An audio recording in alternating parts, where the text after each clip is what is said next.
Boa noite, senhoras, boa noite, senhores. Agradecemos a Deus por mais uma oportunidade, mais uma semana de provas, expiações, e em especial pedimos por todos os trabalhadores, os ceareiros, tanto no plano espiritual quanto no plano material, pelos trabalhadores da casa espírita, pelos padres, pelos pastores, pelos gurus, que o Senhor possa fortalecer a posição de cada um deles na evolução partindo do trabalho.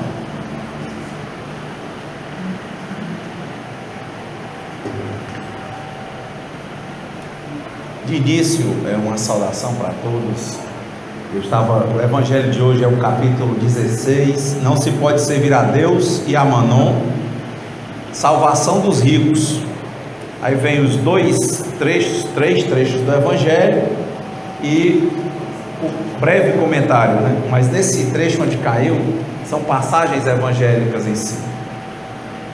E quando falamos hoje do pedido pelas pessoas que trabalham nos centros espíritas, que trabalham numa questão espiritual, lembrei exatamente que, apesar de não ter visto na internet, mas eu vi os comentários de algumas situações de pessoas que estão analisando a postura. Já tinham falado muito de um dos padres, né, que fortalecia muita gente, e que chegou um determinado momento na televisão que ele, por exemplo, demarcou um problema que ele tinha, especialmente ligado à depressão. E agora outro padre que também tem um trabalho muito bonito, ajudando as pessoas, escutando, orientando, ele foi também à televisão para assumir que estava com a síndrome do pânico, e que muitas pessoas estão aí a discutir, falando, nivelando, né, julgando, enfim. O que é importante que a gente pontue para nós espíritas, há níveis evolutivos, há planetas, por exemplo, de evolução. Aqui é um momento de provas e expiações. Quem tem muitos erros vai expiar em cima deles para aprender a transformar aquilo dentro de si em acerto.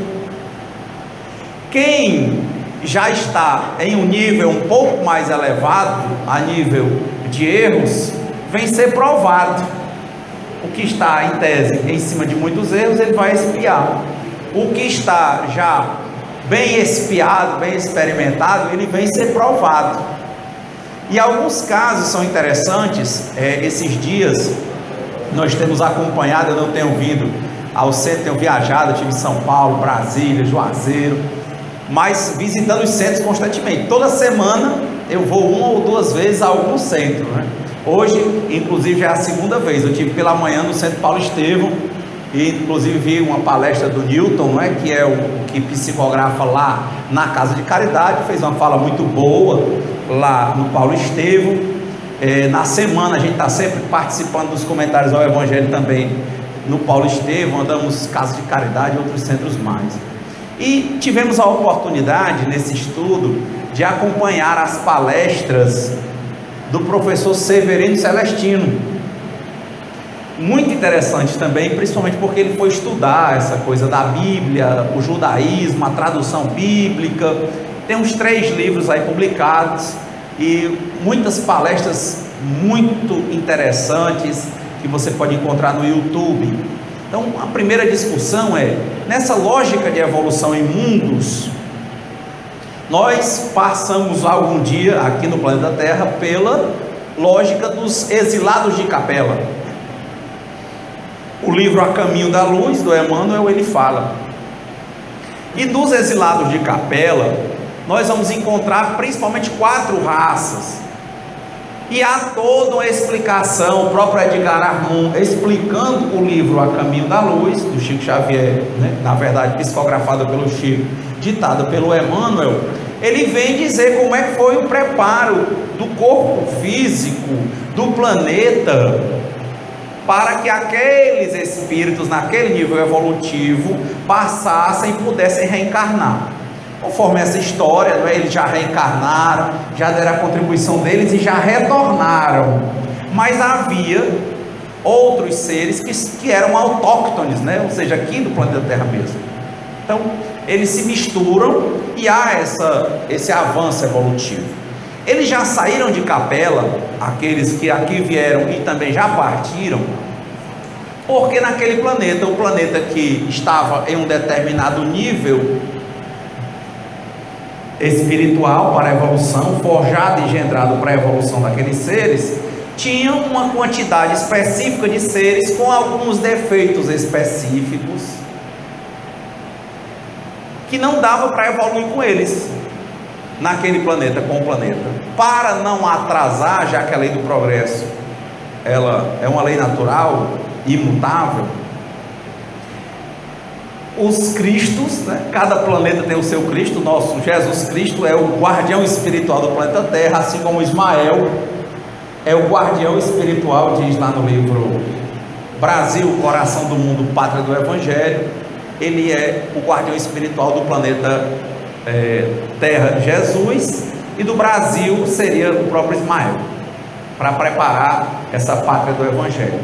Então, você vai encontrar nessa lógica, os Cristos se reuniram e entenderam por bem de separar uma parte desses espíritos mais embrutecidos e trazê-los para o planeta Terra, que ainda estava em formação.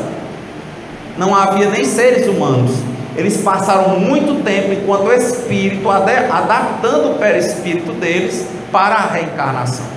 Bem, a esse nível as coisas vão acontecendo. Eles encarnaram e reencarnaram várias vezes, e agora, conforme os próprios espíritos, eles não estão mais no planeta Terra. Nós continuamos tentando avançar, tentando progredir, e temos como exemplo o Cristo. O exemplo é a nossa pretensão, e como ensinamento as passagens que o Cristo nos deixou. E uma das lógicas mais importantes que ele, como judeu, repete um mandamento: não julgareis. E ele repete isso na prática no caso da mulher adúltera do apedrejamento, e que, conforme o Severino Celestino, é a única vez que você sabe que Jesus escrevia, porque Jesus senta no chão e começa a escrever no chão. Você não sabe o que ele escrevia, mas é o único momento no Evangelho em que o Cristo escreve. O que se sabe é que as pessoas começaram a se afastar, e ao final ele olha para ela e diz: e aí, mulher, ninguém para te apedrejar? Ela diz: não. Ele diz: então vá e não erres mais. Então, a primeira discussão é: todos os médiuns, isso já foi falado muitas vezes aqui, todas as pessoas têm uma mediunidade, todas as pessoas estão em um nível de evolução. Grande parte disso está num conjunto pelo qual passa o planeta Terra. Então, não existe aqui ninguém perfeito. E existem leis naturais para regular as relações da pessoa para com Deus. Uma das leis mais importantes é a lei de ação e reação, a lei de causa e efeito. E os trabalhadores da casa espírita, os trabalhadores das igrejas, por mais que você queira endeusá-los, isso não é possível.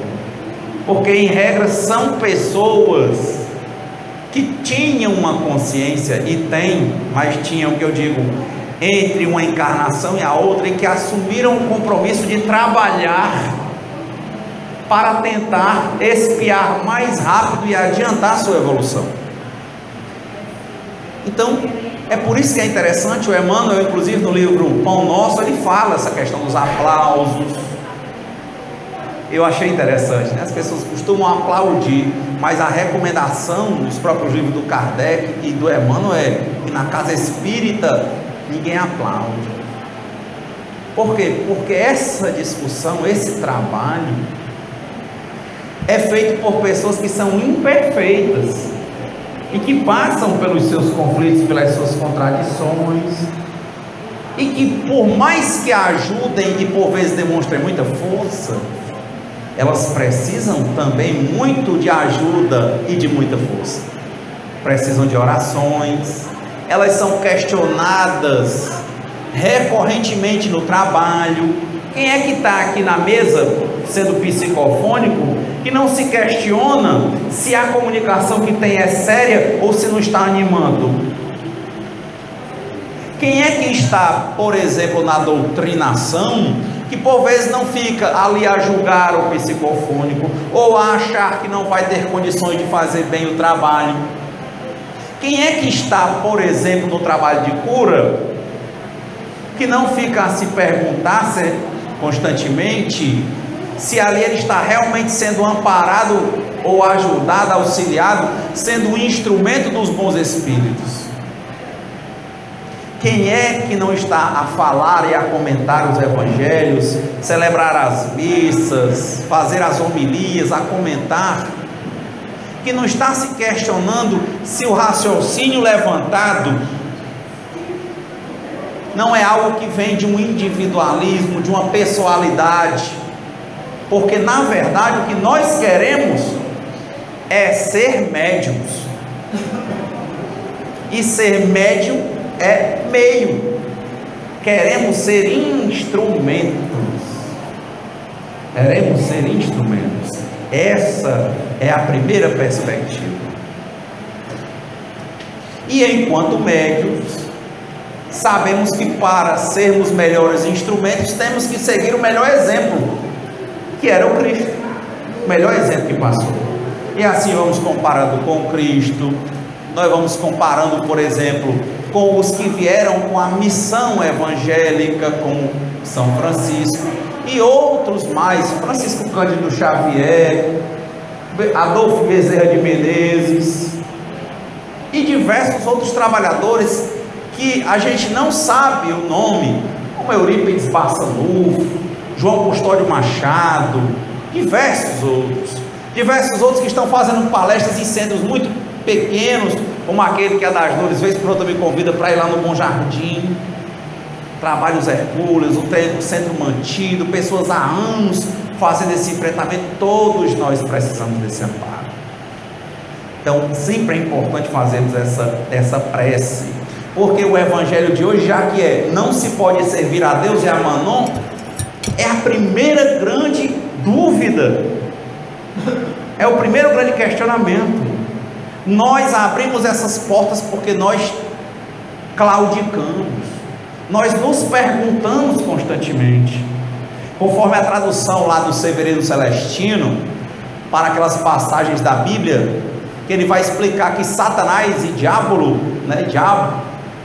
vem de um cognome que foi mal traduzido, não é um ser, ele quer dizer discórdia, a divisão. Por isso que alguns chamam o pai da discórdia. E de fato nós espíritas não cremos na existência de um ente material que tem um poder de oposição ao Cristo. Mas existe uma dúvida interna nossa que nos coloca em divergência, em discórdia com o que nós estamos fazendo. É você sendo um bom pai ou uma boa mãe, se perguntando, sempre achando que não está, e desse achar que não está, começa a não fazer.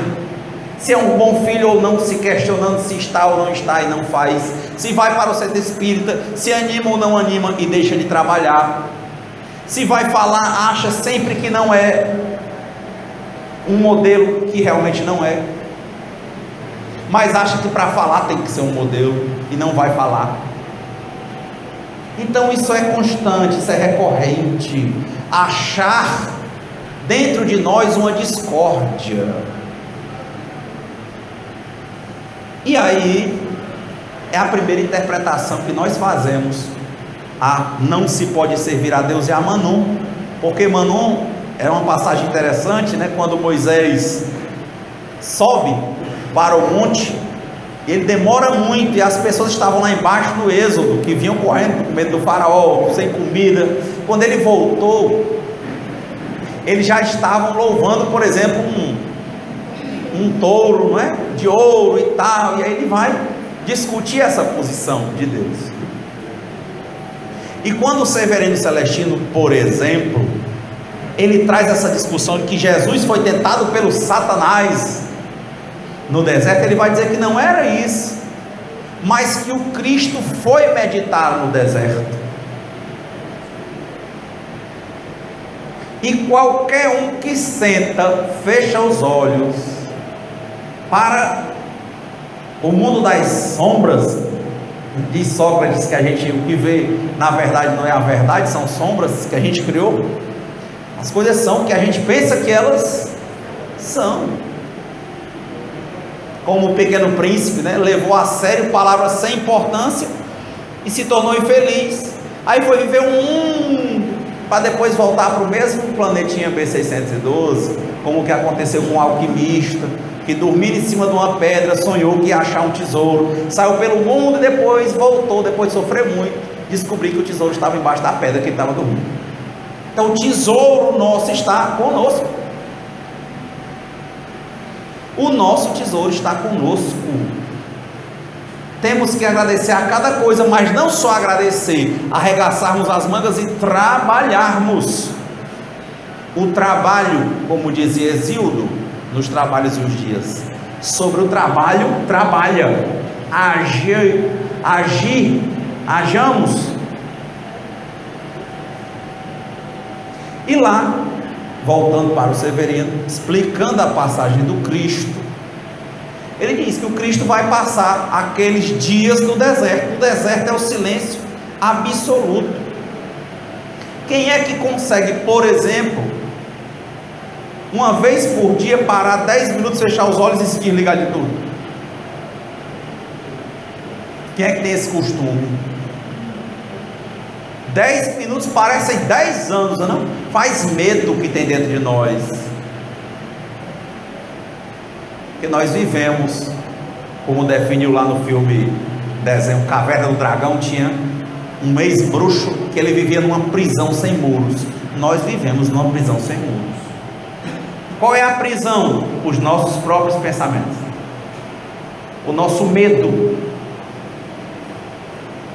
Foi o que Cristo disse para Pedro: os homens antes de maus, eles têm medo. Tem medo. Medo de amar.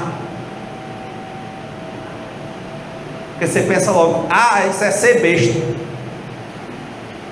Porque quem ama, como disse o Chico, não busca em retorno sequer a compreensão do outro. A partir do momento que você começa a discutir amor com reciprocidade, com compreensão, talvez, como disse o Chico, seja um amor muito irmão do amor dos animais. E ele não só disse, porque ele diz com base no Cristo, ele disse: é diferente dizer amai-vos uns aos outros de amar uns aos outros como eu vos amei, porque o Cristo tudo, a tudo e a todos ele se doou, e é o Cristo. Mas não existe doação só com contemplação, quando você pode agir, quando você pode trabalhar. Será que um padre como esse não se questiona internamente, enquanto homem, enquanto jovem, suas inclinações, seus desejos, suas propensões? Será que toda semana ou todo dia, quando ele ia fazer aquele programa, ou quando ele vai, ele que está dedicando a sua vida ao Criador? Será que todo dia ele não se pergunta se ele está sendo um bom instrumento? Será que quem está aqui hoje, que vai já trabalhar na mesa, não se pergunta a toda comunicação se realmente está sendo um bom instrumento? Você não se pergunta, não? Quantos anos, por exemplo, frequenta a casa espírita? Quantos anos, mais ou menos? Mais de 10. Trabalhando na mediúnica. Se questiona constantemente ou não? Constantemente. Porque há uma perspectiva de medo, de temor, de não trabalho, que não vem de Deus,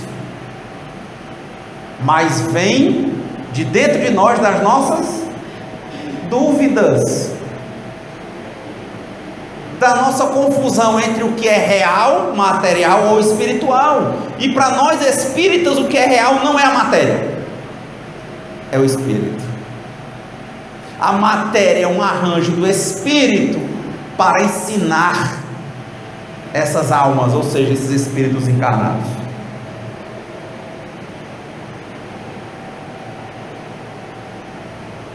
Como Cristo, que vinha no meio da tempestade dos pescadores, ele vinha andando sobre as águas, mandou a tempestade parar e ela parou. Quando viram que ela não só parou quando ele deu a mão, e viram ele andando sobre as águas, perguntaram, questionaram como é que podia. Ele disse: vem. Que é isso? Fé.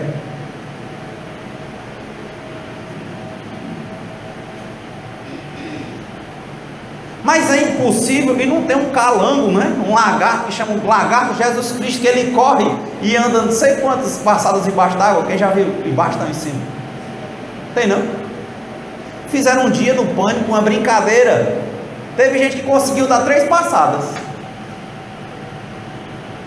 explicando mecanicamente, sem nenhuma fé.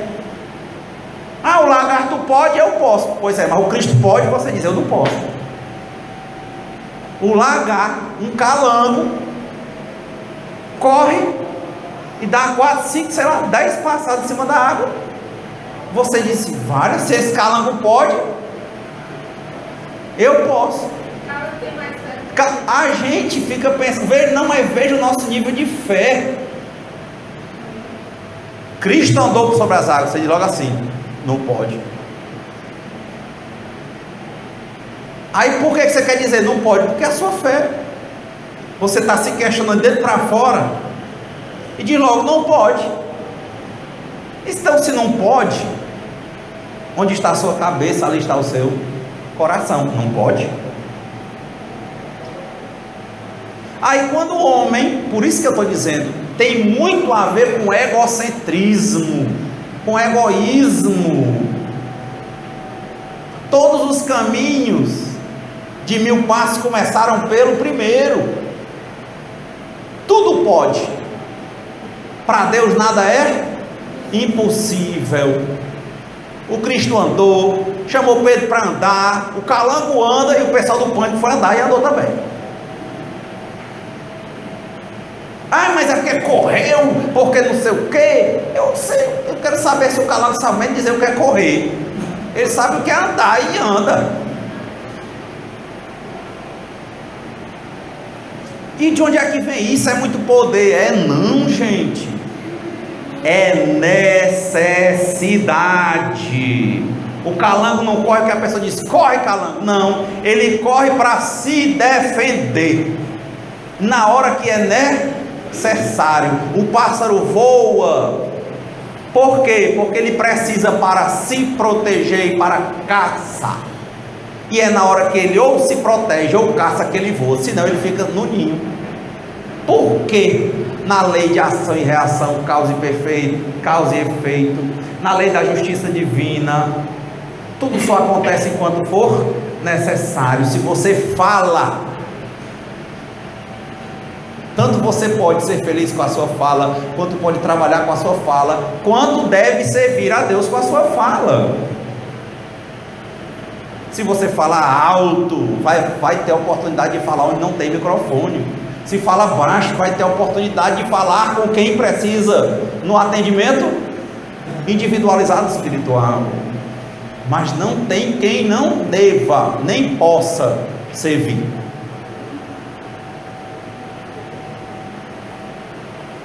De onde tirar isso, se não se pode servir a Deus e a Mammon? É o que? Crer e agir. É o que o Cristo disse: levanta-te e anda. Ah, mas você não é bom, e quem é que aqui é bom? Ah, mas você não é perfeito, e quem é esse perfeito aqui?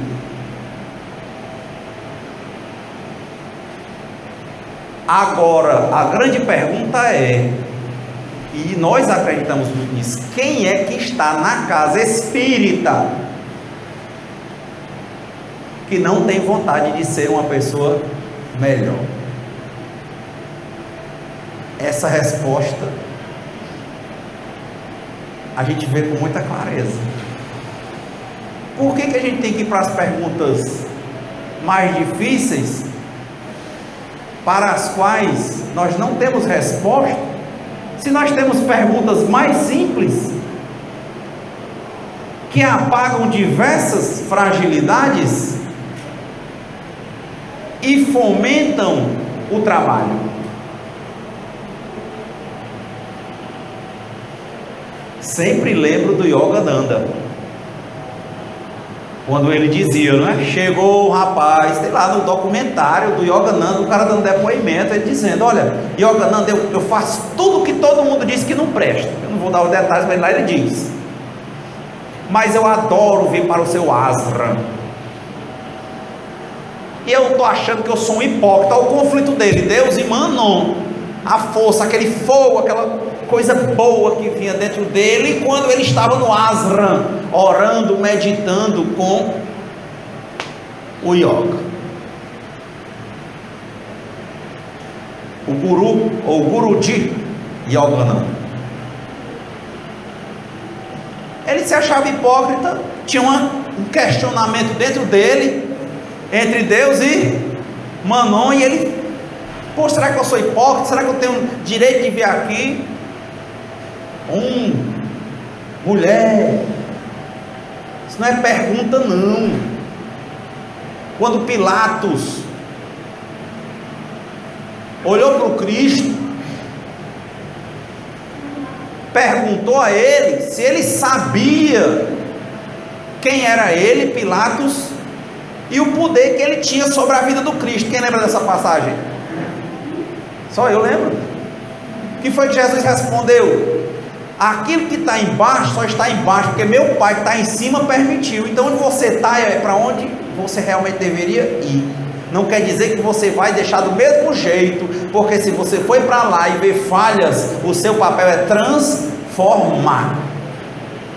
E tem muito trabalho a ser feito mecanicamente, a gente vendo fisicamente a coisa acontecer, vendo a natureza se movimentar, e para coisas, pessoas embrutecidas, coisas que nós achamos que não temos o que fazer ou como ajudar, quando nós não temos, naquele momento é o momento de orar, é o momento de colocar o nome na prece, é o momento de orar, é o momento de colocar quem tem uma velhinha acesa, é o momento de pensar, de refletir, de tentar e lembrar, o caminho é o progresso.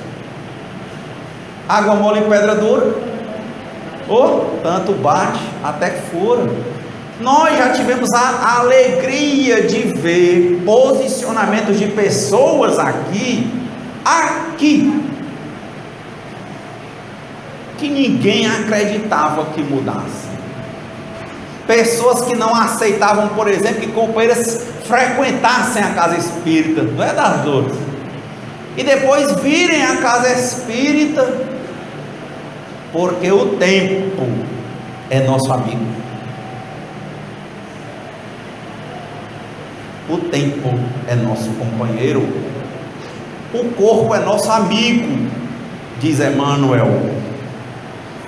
Nenhum defeito que exista é por causa da carne, ele é por causa do espírito.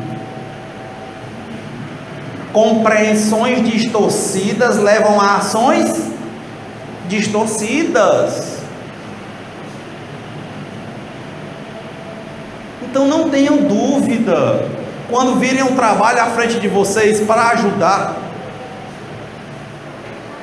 que tem a ver com caridade, para amparar, não faça a pergunta que vai lhe levar à não ação,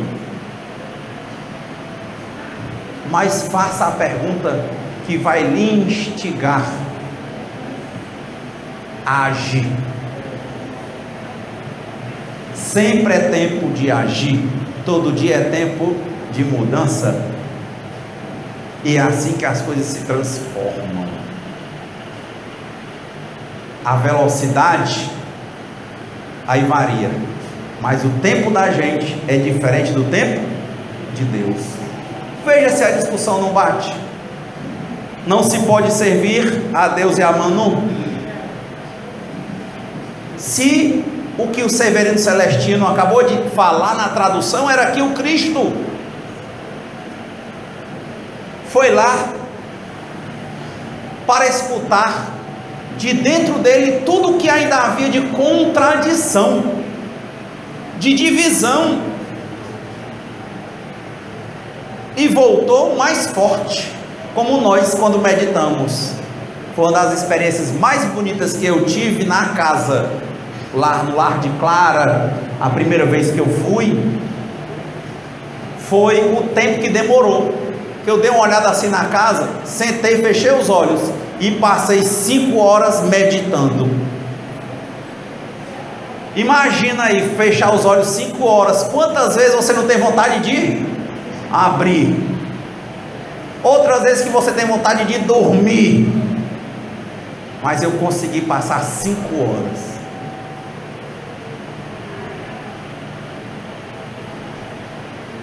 Eu saí outra pessoa. Imagina alguém que passou 40 dias e 40 noites no deserto. Quem leu aquele livro As Valquírias, era a minha literatura mais juvenil, do Paulo Coelho, né? Ele conta uma situação verdadeira que ele passou andando no caminho de Santiago de Compostela. Eu fui à entrada do caminho, não é? Eu estive ano retrasado em Bolonha, a primeira igreja do caminho de Santiago de Compostela. E ele falando dos processos, que ele pensou que ia ficar louco, e dizendo palavras, enfim, o que é um deserto, o que é andar só. Olha a riqueza que o momento nos traz, se nós soubermos buscar. É o que dizia o Cartola: as coisas estão no mundo, só basta você querer pegar. E a riqueza para nós é essa mediunidade, é esse trabalho. Mas nós devemos deixar de questionar com questionamentos que vão nos levar à inação.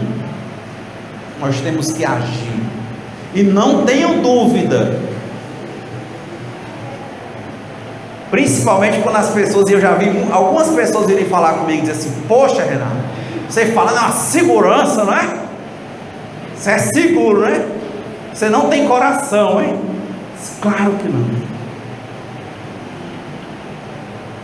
Nós vivemos em uma luta constante para sermos pessoas melhores do que ninguém, a não ser melhores do que nós mesmos a cada dia.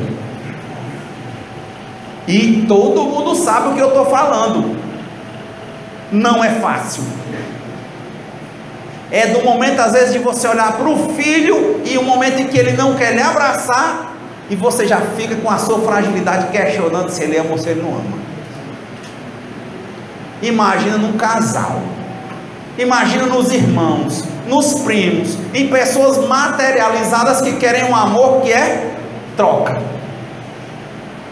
E eu sempre repito, que título de livro o do Mário de Andrade: Amar, verbo intransitivo. Quem ama, ama. Quem diria, não é? Mário de Andrade, modernista, combinar com Chico Xavier falando da posição do Cristo. O amor, se ele pudesse, diria isso para as pessoas: amem, a um nível que não existe sequer a compreensão do outro. E assim nós vamos tentando lutar contra o que está dentro de nós. Clóvis, olha ali, diz uma coisa que você está lutando. Falamos aqui muitas vezes, deixar de falar da vida alheia, porque é deixar de julgar. Estamos perdendo tempo olhando para a vida do outro, quando nós deveríamos nos ajudar. Devemos deixar de olhar o defeito do outro. Nós temos, dizia o Chico, de aceitar o outro como ele é, mas nós temos que ser e lutar para sermos diferentes no sentido de melhores, e com o nosso exemplo de transformação, fazermos com que o outro se anime na transformação dele. Então, estamos todos no mesmo barco. Ninguém aqui é mais forte porque é mais dotado fisicamente, ou melhor dotado economicamente, ou mais bonito ou mais bonita. Isso não é força. É dessas matérias que vem as maiores provações. A nossa força não está fora, ela está dentro. E o nosso problema não está fora, ele está também dentro. Eis é o encontro, eis aí o encontro seu com o Satanás, com o diabo. O que é o diabo? É a divisão, é a discórdia que existe dentro de nós. E a pior discórdia, a que nos leva ao desânimo, que nos leva à não ação e que transforma instrumentos bons em algo inútil, que pode chegar inclusive ao suicídio.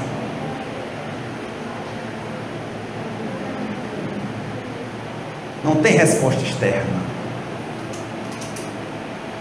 Se ama, ame. Se fala, fale. Se sabe limpar a casa, limpe. Se sabe cozinhar, cozinhe. Faça a sua parte. Nada que nos acontece é por acaso. E tudo o que nos acontece nos prepara para a próxima fase. É um texto que o Divaldo fala, e o Chico, que tinha muitos problemas também, não só físicos, como o Divaldo, que não tem problemas só físicos, como o Haroldo, como o padre Fábio de Mello, como o padre Marcelo Rossi, como o padre Reginaldo Manzotti, como o Edir Macedo, qualquer um deles, Valdomiro.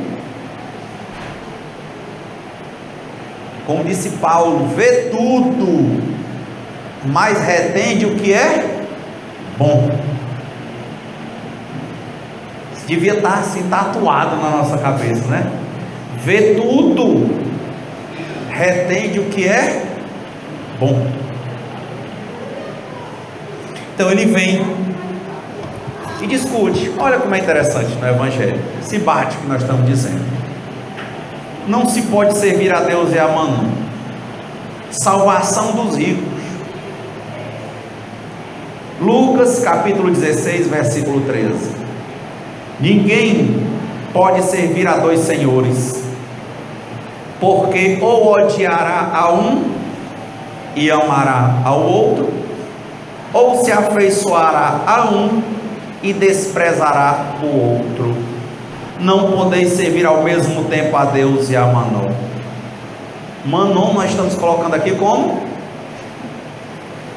a contradição interna que nós temos, as dúvidas, os medos que nos levam à não ação. Então um jovem se aproximou dele e lhe disse: Bom mestre, o que é preciso que eu faça para adquirir a vida eterna? Jesus lhe respondeu: Por que me chamais de bom? Olha quem está respondendo. Quem está respondendo isso? Jesus, o melhor modelo que nós já tivemos. Só Deus é bom. E quando a gente julga o outro? Por que a gente julga? Porque acha que é melhor. Fantástico. E falando, um dia uma pessoa disse assim: sabe que você fala muito assim, eu por exemplo, eu lembrei, disse talvez exista um quê de egocentrismo aí, de vaidade, de se achar melhor, ou besteira, mas na hora que você começar a atuar e julgar os outros, você vai ver como não é besteira. Numa pequena palavra que sai, é como se fosse uma abelhinha jogando um monte de sementes por aí. Vai sair. Então, vamos evitar. Outra vez perguntaram: você viu que você disse assim, isso é meu filho, minha mãe, minha mulher, meu pai? Ei, ano passado, não foi uma? Tudo é do pai. Vamos acabar com esse negócio de ser meu. Vamos entender que Deus nos confiou aquilo, como disse Jó. O Senhor deu para quê? Para nos ensinar. O Senhor o tirou. E se for necessário, Deus repõe tudo novamente. Mas tem que entender, não é porque você quer, porque Ele faz bem no sentido material, mas é porque é uma ferramenta. E é o caso que eu ia dizer do Divaldo para o Chico. O Chico cheio de problemas, e um dia pediu ajuda a Emmanuel. Disse: você lembra que cada vez que eu lhe passava uma coisa, um dia você tinha: toma um guarda-chuva, toma uma capa de chuva. Você achava que aquilo ali não ia ser útil. E agora, chegou a chuva, o que você tem que fazer? Pegar o guarda-chuva e abrir. Tudo que você precisa, Deus está lhe dando. É só você lembrar onde é que você guardou, para na hora necessária você utilizar. Ou seja, novamente, o que nós precisamos para a nossa edificação espiritual já está conosco. Já está conosco. Se quereis entrar na vida, guardai os mandamentos. Qual o primeiro? Primeiro mandamento?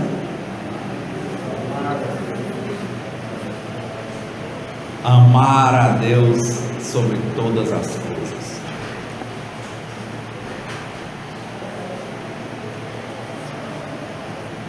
Quais os mandamentos? Disse o jovem. Respondeu-lhe Jesus: não matareis,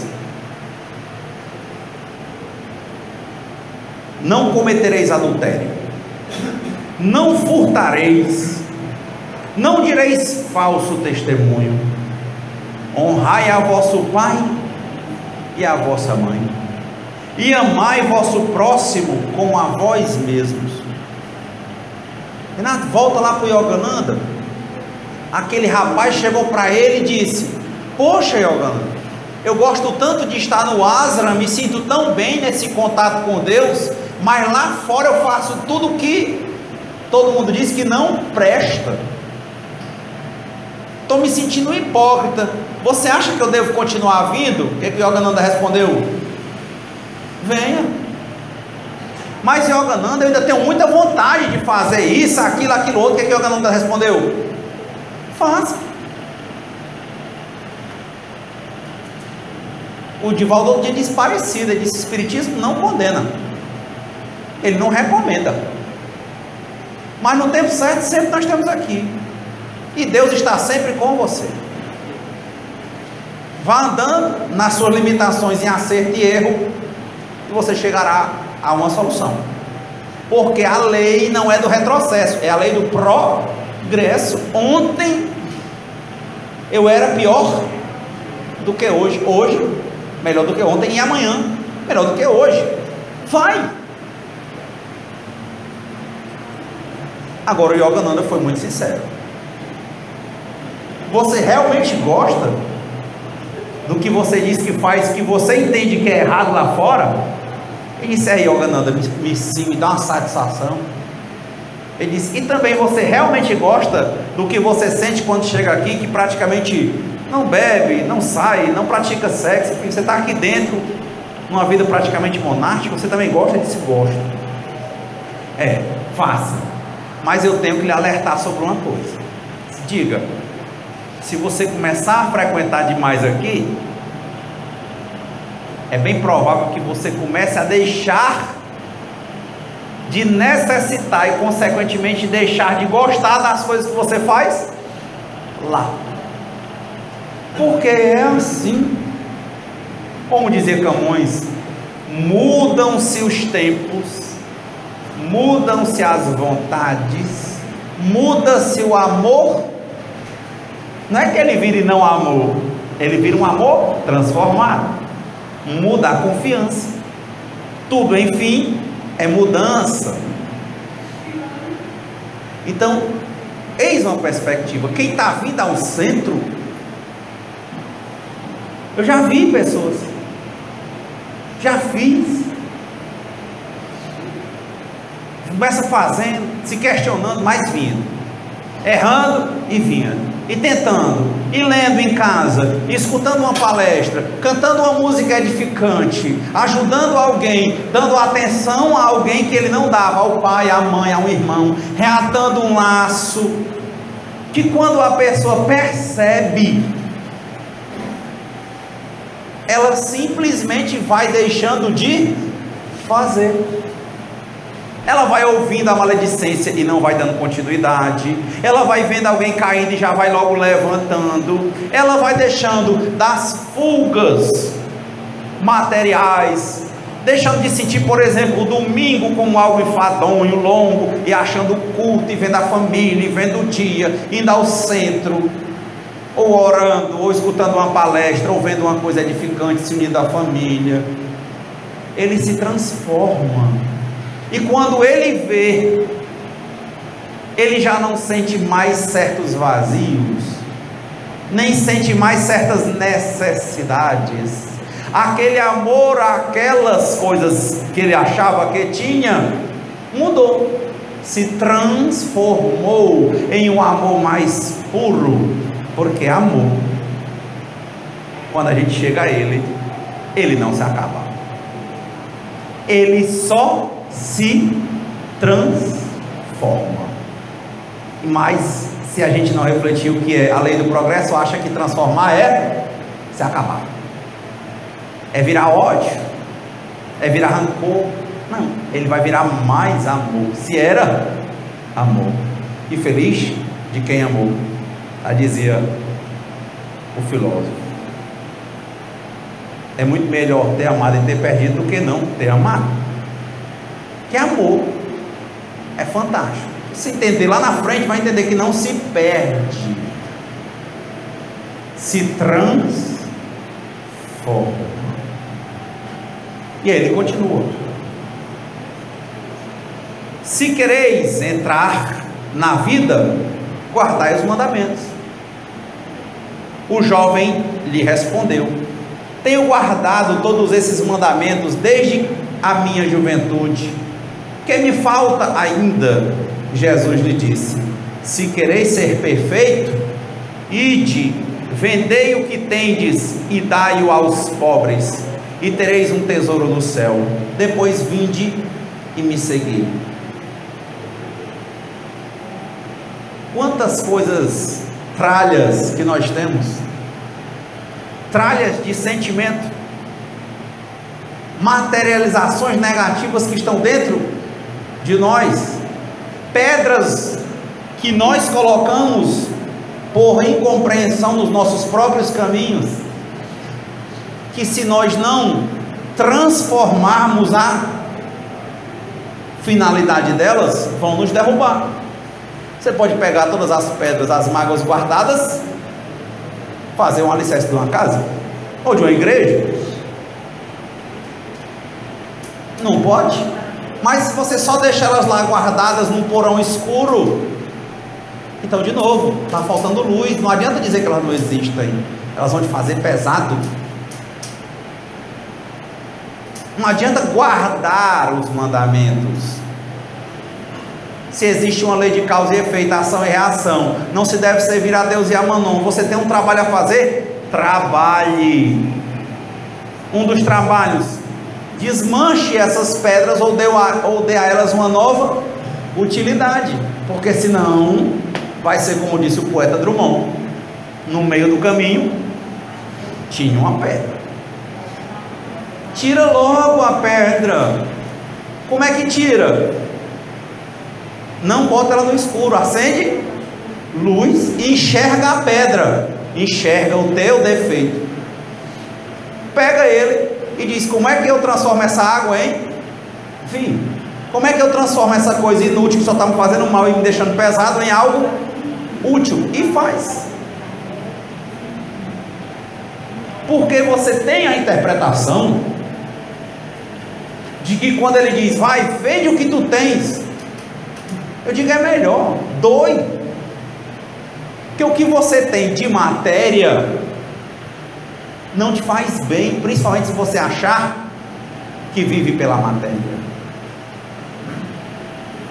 Se você achar que é seu o emprego, não é seu, é de Deus. É seu carro, não é seu, Deus te confiou. Que é seu filho, que é seu companheiro, não. Se livra disso. É uma coisa para se livrar desse nome seu, meu. Acaba com o possessivo. Agradece a Deus por todas as oportunidades de responsabilidade que Ele lhe deu com os bens materiais, e utiliza os bens materiais para o quê? Transferir bondades. Dizem que o Siddhartha Gautama, Buda, dizia que o sorriso é como uma vela. Se você acende e deixa outra pessoa que precise de luz acender na sua vela, a chama nunca vai apagar. Assim é um sorriso. Poxa, quantos conceitos fortes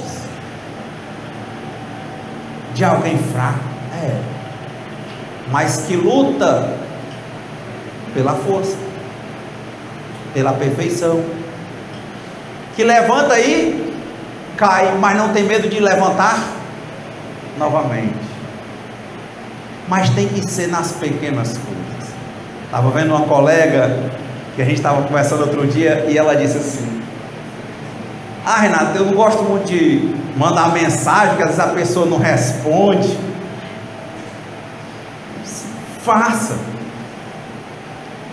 que ela responda na hora exata, porque nunca ninguém chega tarde nem sai cedo, mas que ela responda de coração. Você vai ver como é bom. Quando você sentir que vai, mas eu posso me sentir rejeitado, porque a pessoa afasta esse diabo interno. Vai para o que dá certo. Está com vontade de dizer uma coisa boa? Diga. O resto você sabe. O que você acha que é negativo, tente afastar. Poxa, não consegui hoje, amanhã conseguirá. Não desista. Venha, trabalhe. Nós não estamos sós, mas temos que ter maturidade. Temos que ter maturidade. O jovem lhe respondeu: tenho guardado todos esses mandamentos desde a minha juventude, que me falta ainda? E aí Jesus respondeu: vender o que tem não pode ser interpretado somente para você vender os seus bens materiais. pode ser começar, quer ver uma coisa cara, como eu falei, afastar o possessivo. É meu. Sabia que se não, você nem vender, mas se você entender que não é seu, já é diferente. Que lindo o que Jó disse. O Senhor deu, o Senhor tirou. Se for necessário, o Senhor coloca tudo no lugar de novo. Mas a grande discussão é: mandamento 1, amar a Deus sobre todas as coisas. Poxa, Renato, eu assisti lá um programa, a pessoa dando depoimento que quando ela começou a servir a Deus, a vida começou a se abrir. E você duvida? É muito diferente a própria carga de responsabilidade individual, material, quando você diz que é você por você. De você dizer: Pai, faz de mim um bom instrumento. Pai, eu quero servir. Se você fala, você vai ter que ser testado na sua fala. Do mesmo jeito que você vai ter oportunidades de falar para ganhar a sua vida material, vai ter oportunidades de ajudar no trabalho espiritual e vai ser provado na sua voz. Não é incomum, por exemplo, pessoas que falam e usam a voz como trabalho, tenham problemas de voz.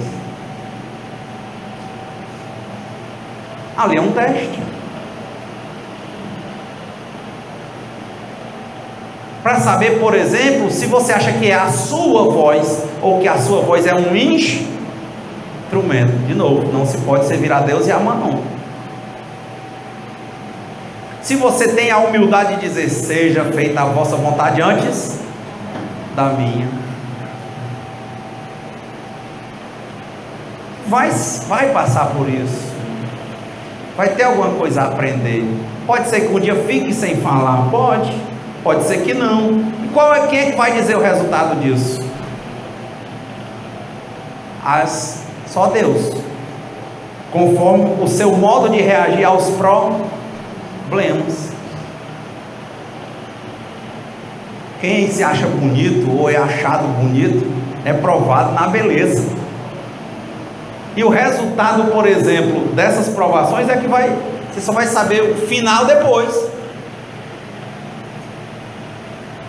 Não é isso? São várias perspectivas. Aprender a falar e aprender a ouvir. Quando nós chegamos aqui, por exemplo, no trabalho, é uma pequena iniciativa. Falávamos muito menos, mas gastávamos a voz muito mais, né? Porque não tinha microfone. Do jeito que eu estou falando aqui, quantas vezes nós falamos sem essa acústica? Porque não eram janelas assim, não tinha esse piso assim, o som não corre assim, e não tinha caixa de som. Não é verdade? E hoje, por exemplo, Deus nos oportunizou o microfone. E nem por isso eu tenho uma fendazinha nas cordas vocais. Nem por isso. E uso o microfone, tento fazer os exercícios, mas é uma provação. Hoje eu passei a manhã escutando o Newton lá no Paulo Estevam. Não dei uma palavra. Se é para falar, fale. Se é para ouvir, ouça. Se hoje você tem isso, se isso evolui, se um dia você ficar afônico, eu já fiquei uma vez. Mas estamos aí no trabalho. O que é que se pode dizer? Vamos trabalhar. E seja feita sempre a vontade de Deus antes da nossa. A mesma coisa. Chico, toda vez que aparecia na TV era um estouro. E viajando, ir para os Estados Unidos, ir para a Europa, abrindo centros que até hoje existem. E ele com um problema fortíssimo cardiológico, O médico disse: não pode mais falar, nem dar entrevista. E é porque ele falava muito tranquilo. O que o Chico fez? Se resumiu e voltou. E nunca mais deu entrevista. Pronto. Intensificou o seu trabalho nas psicografias. Recebeu uma multidão de gente lá. Aí o médico disse: não pode mais. No máximo 60 pessoas por semana. E Uberaba não cabia de gente.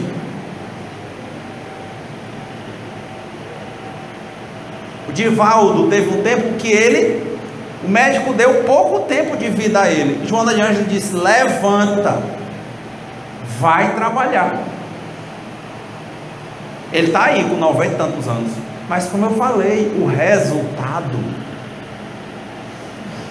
vai ter muito a ver com o seu modo de reagir àquele problema. Entenda, todo problema é uma oportunidade para nós crescermos, para que nós possamos crescer. A natureza diz, né? Porque quem é mais, uma árvore grande, por exemplo, um pé de baobá, ou uma grama?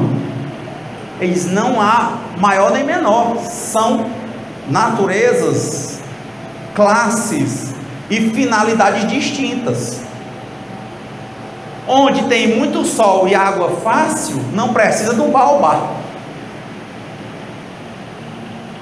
Onde há uma necessidade maior de buscar água, ela precisa de raízes mais profundas.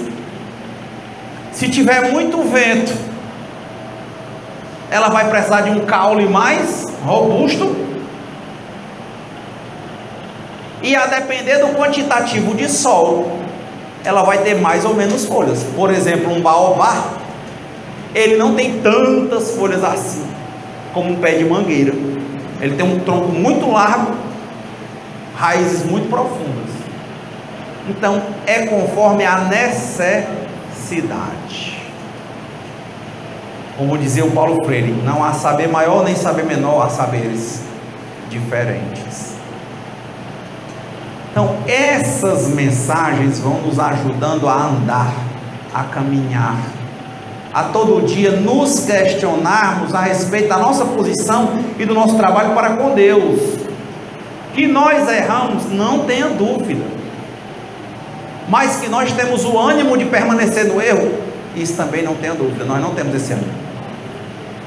Todo mundo quer ser melhor. Impressionante. Pode refletir, pensar em quem você quiser pensar, você vai ver esse tipo de solução. Ele diz: o jovem, ouvindo essas palavras, foi-se embora muito triste, porque tinha grandes bens. E Jesus disse aos seus discípulos: em verdade vos digo que é bem difícil que um rico entre no reino dos céus. Qual a riqueza que nós estamos falando? Me educando, beber mais. Qual a riqueza? Da terra. Mas se você pensar em coisas materiais, a gente está falando desde o começo de quê? De Jesus Cristo no deserto, passar 40 dias e 40 noites dialogando com Ele mesmo. Qual é a maior riqueza que você acha que tem na terra? É o seu egoísmo. É achar que as coisas são suas. É achar que o mundo tem que lhe servir.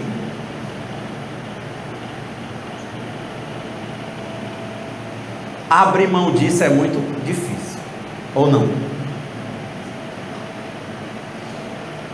Quantas vezes você não está ali começando um trabalho de ajudar as pessoas, por exemplo, dentro da sua casa?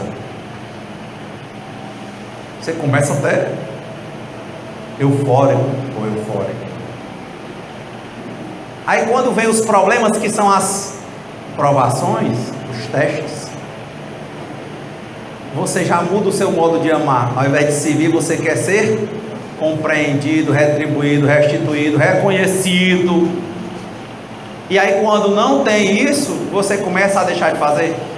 Às vezes estoura e diz assim: quem nunca viu ou nunca disse, eu vou deixar de ser besta?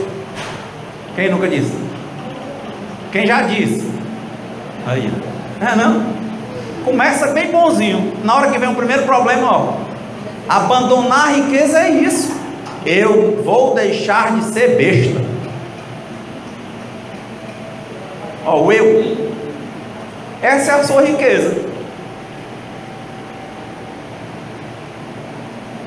A sua riqueza é o apego às suas tradições, aos seus conceitos. E é isso que faz com que você se sabote, que se afaste de Deus, que questione sua posição, que você acredite que está na verdade sozinho. Não entenda que você vai trabalhando, plantando, como disse André Luiz, mas se vai chover ou não, é com Deus. Se a semente vai brotar ou não, é com Deus. Se vai chegar o tempo da colheita e você vai estar encarnado para colher, também é com Deus. Então, o que é difícil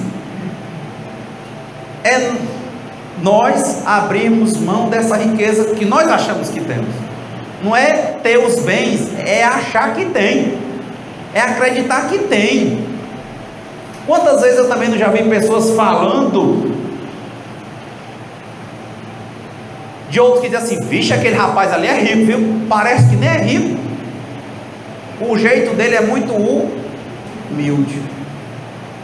Olha a evolução.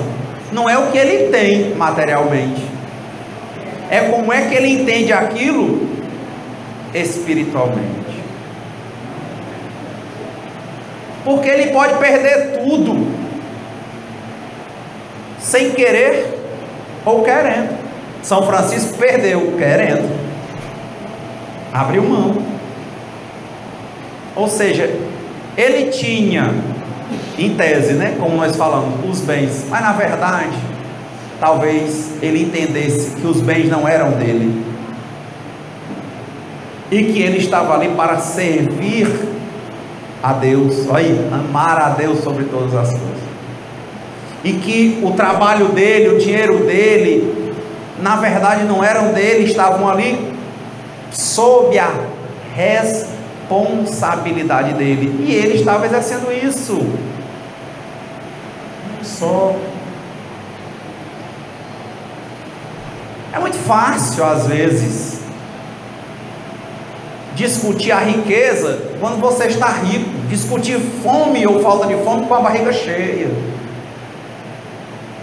Mas é diferente uma pessoa que está com fome porque não tem o que comer, de uma pessoa que está com fome porque está fazendo uma dieta, de uma pessoa que está com fome e entende que é importante, por exemplo, se restringir e jejuar, ou de outra que não entende que está com fome, mas entende que tem que comer o necessário, e fica aquela vaga na barriga, né? E ela não vai atrás, ela diz: não, eu vou ter que aprender, eu vou ter que me reeducar. São posições diferentes. O que é a diferença? Todo mundo é fome, tudo é barriga sem comida, não é? Não. A diferença é o seu modo de ver as coisas. Alguns vão ter a riqueza e vão saber multiplicar, parábola dos talentos, mas a maioria vai ou inutilizar ou mal utilizar.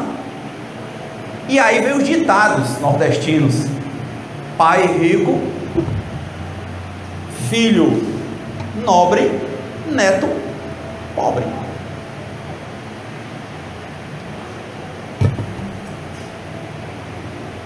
E inutilizar.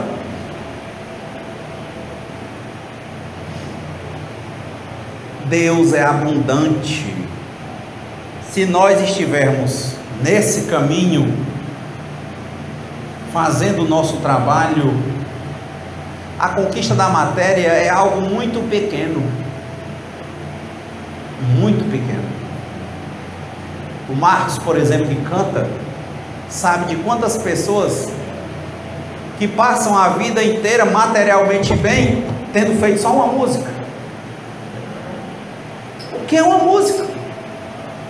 O maior reflexo da riqueza e abundância de Deus.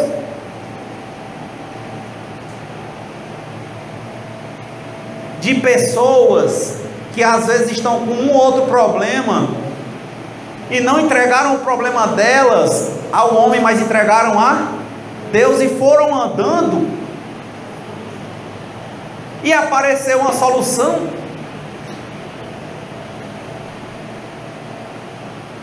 Conta-se que o Chico, quando foi com o Valdo Vieira para os Estados Unidos, eu tenho assistido muitas palestras, muitos depoimentos, muitos documentários, alguns eu tenho compartilhado até no grupo do centro. E disse que o Chico entendia que em uma outra encarnação ele tinha sido a mãe do Valdo Vieira. E ele tinha esse contato. O Valdo dizia, ele sempre batia foto, o Valdo, a mãe dele e o Chico do outro lado. Escreveram alguns livros, principalmente dos livros do André Luiz. Depois ele saiu e montou a Conscienciologia. E contam, né, os depoimentos sobre o Chico, que ele chegou na casa da mãe do Valdo e foi dizer que ia aparecer. O Valdo tinha umas inclinações, algumas provações, né, do espírito dele, tá? Disse: ia aparecer uma médica russa, loira, no dia tal, de um determinado evento onde eles estavam lá. E o Chico disse: você vai ficar louco por essa mulher e vai-se embora. Que é isso? Vai. O Valdo era médico. O Chico disse que quando ela veio, ele viu. Disse: lá e vem ela. Foi dito e feito. Ela veio, se aproximou do Valdo, convidou o Valdo para fazer uma especialização lá. Ele foi, deixou, parece 30 ou foram 60 dias de quarto pago para o Chico e nunca mais voltou. E quando voltou, ele fundou a Conscienciologia. Teve um momento, né, que o dinheiro que ele deixou pago café, naquela coisa, né, 2 refeições e a estadia. Só que e a volta, enfim, não teve mais contato, né, aqueles anos. Aí teve um dia que o homem do quarto chamou o Chico. E aí, né, você vai ter que desocupar o quarto e tal. Aí o Chico disse que saiu andando lá, né, nos Estados Unidos, sem falar inglês. Aí disse: oh meu Deus, todo mundo passa por problemas. Oh meu Deus, e agora? Se o senhor quiser que eu vire mendigo, eu viro, mas eu quero dizer para o senhor, eu não quero. Mas se o senhor quiser, eu aceito, né? E foi andando, né? Ele com um paletó muito surrado. Aí disse que apareceu, encostou um carro, né? Tipo uma limusine, e desceu uma mulher muito elegante e falou com ele, né? Depois ele foi explicar.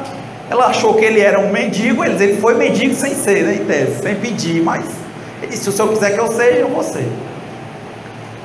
Parou essa mulher, chamou e disse que ela tinha muito tempo, que ela tinha tipo uma promessa: se algo acontecesse, a primeira pessoa que ela encontrasse, sorte, né? Será que existe acaso? Que ela encontrasse, ela ia ajudar. Aí disse que ela só fez ver o Chico, era ele. Pagou o almoço e comeu muito, né? Mineiro come muito, verdade. Depois levou ele lá no quarto, pagou a estadia e tudo, mais tempo. E o Chico perguntou ao rapaz lá de onde ele estava, se ele poderia converter alguns valores que ela tinha colocado em dias, para ele fazer uma ligação para São Paulo. Que naquele tempo ligação era caro, difícil. Uma ligação dos Estados Unidos para cá, nos anos 70. Ele converteu, ele ligou para o pessoal da federação, e o pessoal rapidinho arranjou a passagem e trouxeram o Chico de volta. Mas ele sabia. Quantas vezes nós não estamos nos lugares e alguém vem e traz uma proposta para a gente, mas a gente é visto trabalhando, De novo, como disse Exildo, o trabalho sobre o trabalho, trabalha. A gente pensa que é sorte, não é. É porque se nós formos egocêntricos e vaidosos, achamos que tudo está nas nossas mãos ou nas mãos dos que nós conquistamos. Mas se nós entendemos que somos instrumentos de Deus e que tudo que está conosco nos foi confiado sob a nossa responsabilidade para usarmos em benefício da coletividade, o resultado é outro. Muito importante quando você lê isso, por exemplo, no Antigo Testamento. Eles falam sempre isso, que jamais viu o justo passar, ou a sua linhagem passar fome. No deserto, no Êxodo, quando acabaram todos os alimentos, Deus mandou o maná, lembram disso? Quando as pessoas estavam correndo com medo dos soldados do faraó, que eles viram o mar de água e que eles iam ser encurralados, quantos você não imagina que estavam lutando contra eles mesmo e disseram assim: não tem não, agora nós vamos morrer, e não devem ter se entregue? Vocês já pensaram que teve gente que deve ter se entregue? Era um monte de gente correndo, uns mais na frente e outros mais atrás. Quando alguém chegou e viu o mar e disse: agora é morte. Mas o que Moisés dizia? E Arão, confiemos em Deus, vamos. Não, quem se entregou deve ter morrido, porque não dava para os soldados, não tinha caminhão com biga para carregar gente preso. A ideia era matar e depois escravizar o máximo possível e levar andando. Mas naquele momento, quem pensou deve ter parado, porque não acreditou que Deus, que os bons espíritos podiam ajudar. Mas quem acreditou, o mar se abriu, né? A música: se diante de mim não se abrir o mar, Deus vai me fazer andar por sobre as águas. Como diz aquele pastor Cláudio, esqueci o sobrenome, ele dizendo: enquanto uns choram, outros vendem lenço. Quantas pessoas agora na crise não estão conseguindo N oportunidades materiais? Agora, onde é que está a sua cabeça? A quem é que você está pedindo ajuda? Como é que você está trabalhando? Como é que você está abrindo mão de você dentro de você? Como é que está a sua humildade?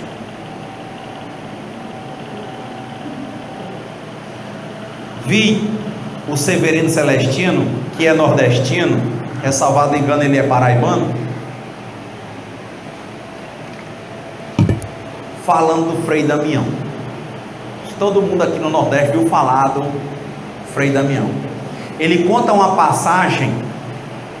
Frei Damião franciscano andava de jumento para cima e para baixo, nos lugares mais secos, e depois se estabeleceu em Itaperoá.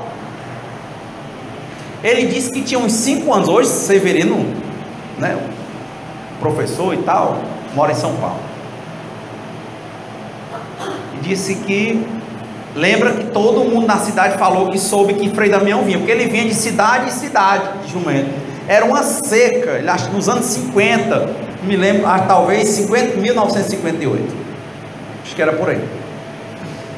Ele disse que souberam que Frei Damião vinha, e todo mundo ia atrás de Frei Damião, porque diziam que ele fazia um milagre que todo mundo queria. Qual era? Vinha chuva. Ele disse que tinha 5 anos de idade, o Severino Celestino. E ele lembra que a família inteira, no meio do sol, foi lá para um canto lá da cidade para receber o Frei Damião. E ele disse que quando o Frei Damião chegou, ele disse: bora, todo mundo para o começo da cidade. Ele disse: no sol, todo mundo só fez a penitência, voltou, e bora, começa a cantar aí, dizendo que pedindo a Deus chuva, e tinha os cânticos dele lá. Ele disse que era impressionante, ele disse que nunca esqueceu na vida dele. Por isso que ele depois, com o tempo, uma das coisas que fortaleceram ele se tornar espírita. Que ele, para ele, na concepção dele naquele momento, ele pensava, que homem poderoso. Porque ele disse que na metade do caminho começaram a se formar as nuvens, e quando chegaram à igreja, estava caindo chuva a cântaros. E ele ficou impressionado. Ele disse, e o Severino vai explicar, que hoje ele sabe que a matéria se curva às questões do espírito. Fé. Onde está a tua fé? Em Deus ou em ti mesmo? Não é nos homens não, é em ti mesmo.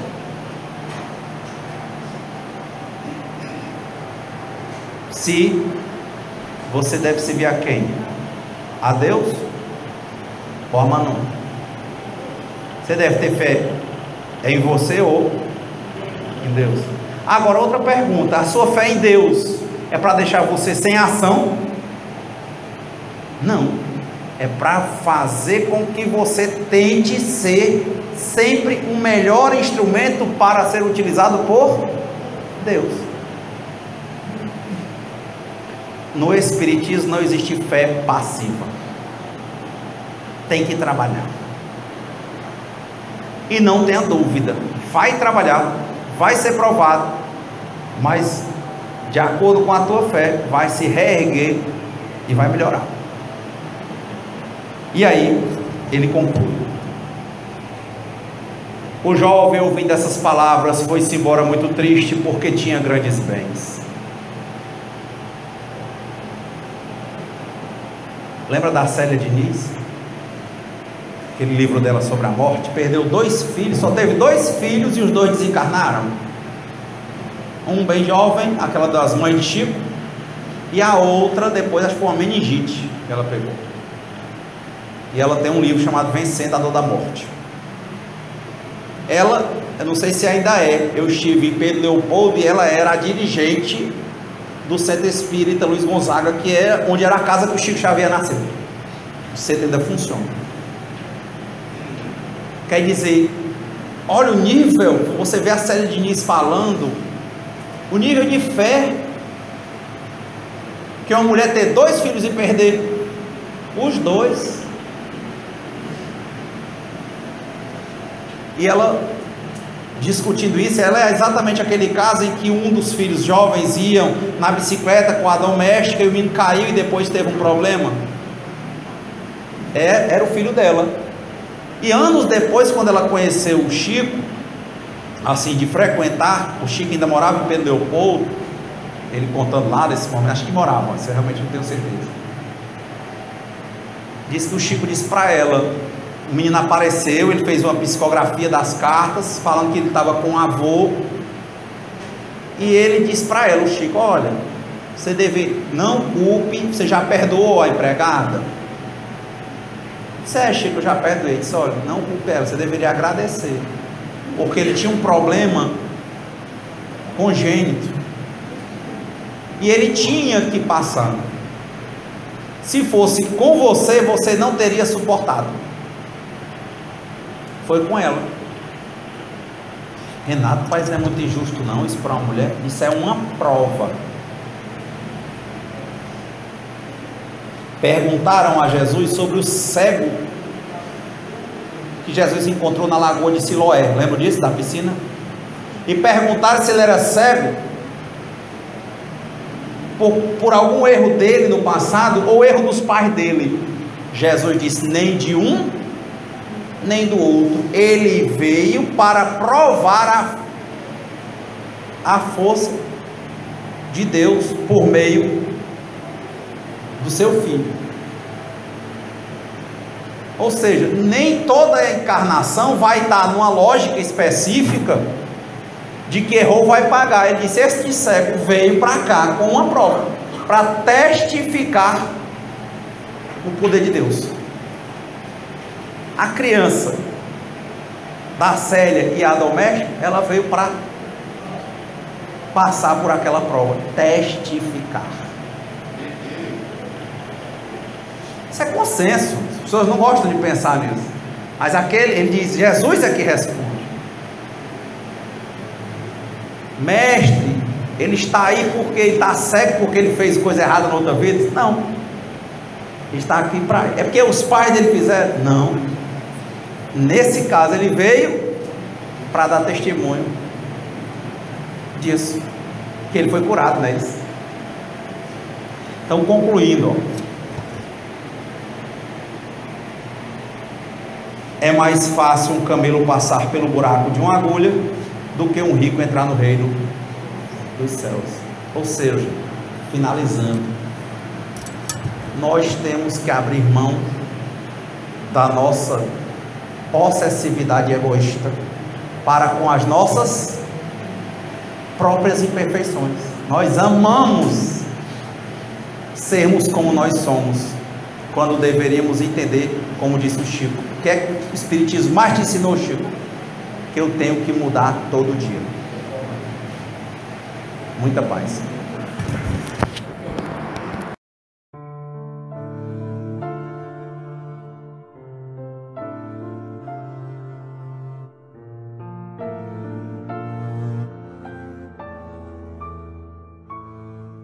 Senhor, fazei-me um instrumento de vossa paz. Onde houver ódio, que eu leve o amor. Onde houver ofensas, que eu leve o perdão. E onde houver discórdia, que eu leve a união. Onde houver dúvidas, que eu leve a fé. Onde houver erros, que eu leve a verdade. Onde houver desespero, que eu leve a esperança. Onde houver tristeza, que eu leve a alegria. E onde houver trevas, que eu leve a luz. Oh, Mestre, fazei que eu procure mais consolar que ser consolado, compreender que ser compreendido, amar que ser amado, pois é